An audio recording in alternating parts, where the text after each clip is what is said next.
The question is not agreed to. We call now on Members' Order of the Day number 4.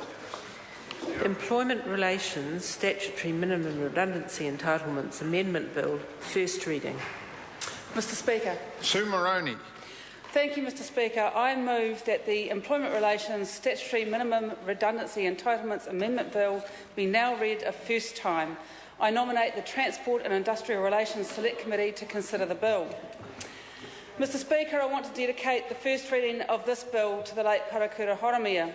I was not able to be present on the day that Parliament paid tributes to Parakura, so promoting this bill will be my tribute to him.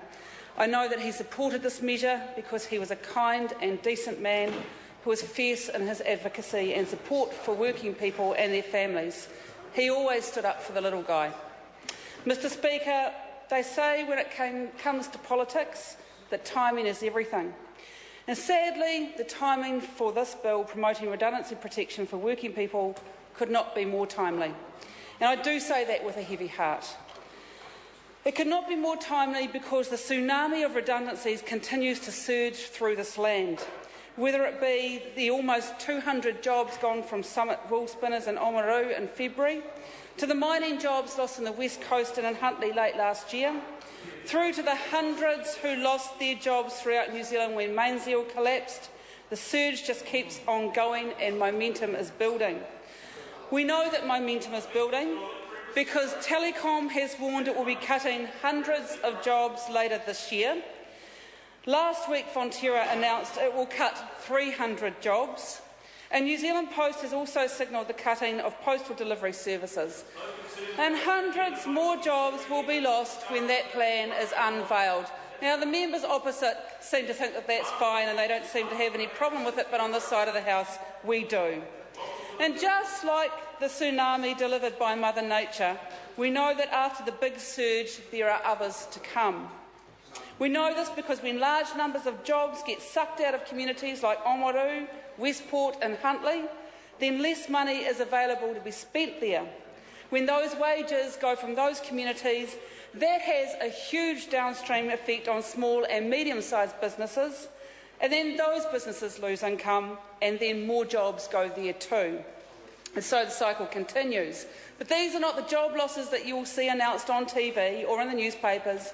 These are the jobs that are lost under the radar. A job here, 3 jobs there, another 8 jobs more down the road. They are the jobs you will see reflected in the quarterly Household Labour Force survey, which told us that the number of people employed decreased by 23,000 people in December 2012 quarter alone. That represents 23,000 jobs disappearing from our labour market. The statistics are depressing enough, but convert those numbers into people, hard-working people, whose jobs have vanished through no fault of their own, people who have children and other dependent relatives relying on those wages, people who once spent those wages at their local businesses, and you'll know, Mr Speaker, that 23,000 is just the tip of the iceberg. The devastation caused by this tsunami of job loss is just as heart-wrenching and far-reaching as that caused by nature's tsunamis. However, in the aftermath of a natural disaster, we all seem able to agree that the victims should be helped and compensated for their loss. This bill before the House today seeks that same safety net and security for the victims of this man-made disaster. Ordinary, hard-working New Zealanders deserve the right to be warned about the approaching tsunami, and they need some compensation to help them pick up the pieces and get on with their lives. And let's face it, getting on with their lives is a tough proposition in New Zealand at present. If a job gets sucked from underneath you now, you're a long time between jobs in New Zealand because there are just not the new jobs out there. A net job loss of 23,000 jobs in 2012 makes job search an uphill battle. Just ask the 2,500 people who lined up for 150 minimum wage supermarket jobs at Countdown in Manukau. The job market is dire. And while the young, the middle-aged, the older workers, men, women, teenagers line up for jobs at the minimum wage, this government sits back and waits. It waits for the market to work its miracle. The government sees a tsunami coming but pretends it's not happening. National is in denial, and haven't we already heard that tonight? When the growing tsunami hits the land, the government just watches the devastation it wreaks on the villages below and says, well, it can't do anything about it. The global financial crisis is causing the tsunami, they say, and all they can do is sit and watch and wait for the market. Labor has a different view of this man-made tsunami. Labor sees it coming. We know the size of it and we have a plan. Labor looks for the cause and plans to change that, but also we know that the damage can be mitigated by a government that is prepared to act, Mr Joyce, a government that is prepared to act. Labor and government will not be relaxed about leaving its citizens at the mercy of this man-made tsunami, and this bill is an example, this bill, Mr Joyce, is an example of the measures that Labor is prepared to take.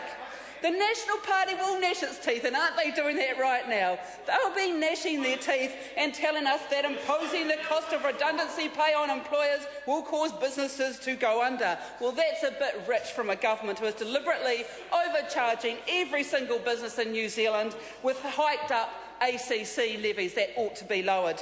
But the truth is that it's not workers' rights or protections that is causing the tsunami of redundancy sweeping our land. It is a floundering economy.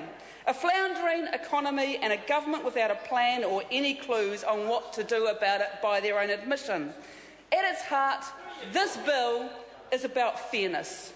The global financial crisis and this government's lack of a plan to get the economy moving are bad news for all of us. But why is it that the burden falls so heavily on workers and their families?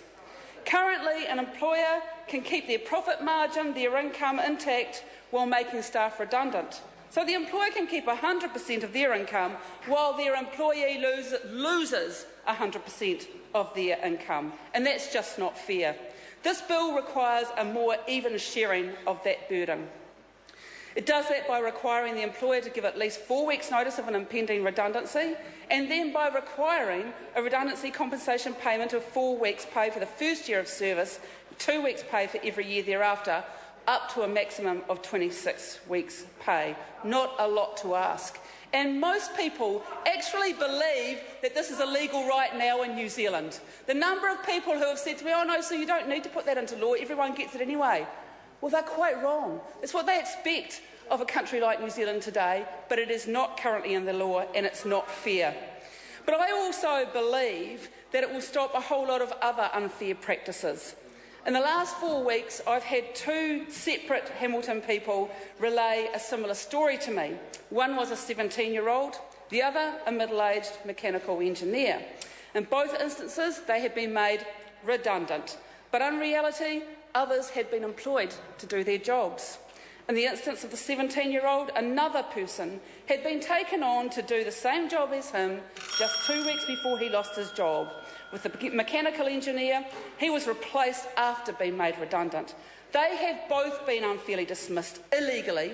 They received no notice, no payment, and I do believe if there was a statutory payment for genuine redundancy, then that illegal practice would cease.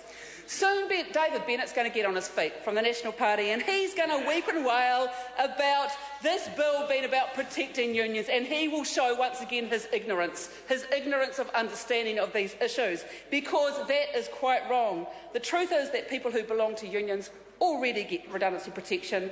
They don't need to have this legislation. It's the people who do not belong to unions that miss out, and this bill will rectify that.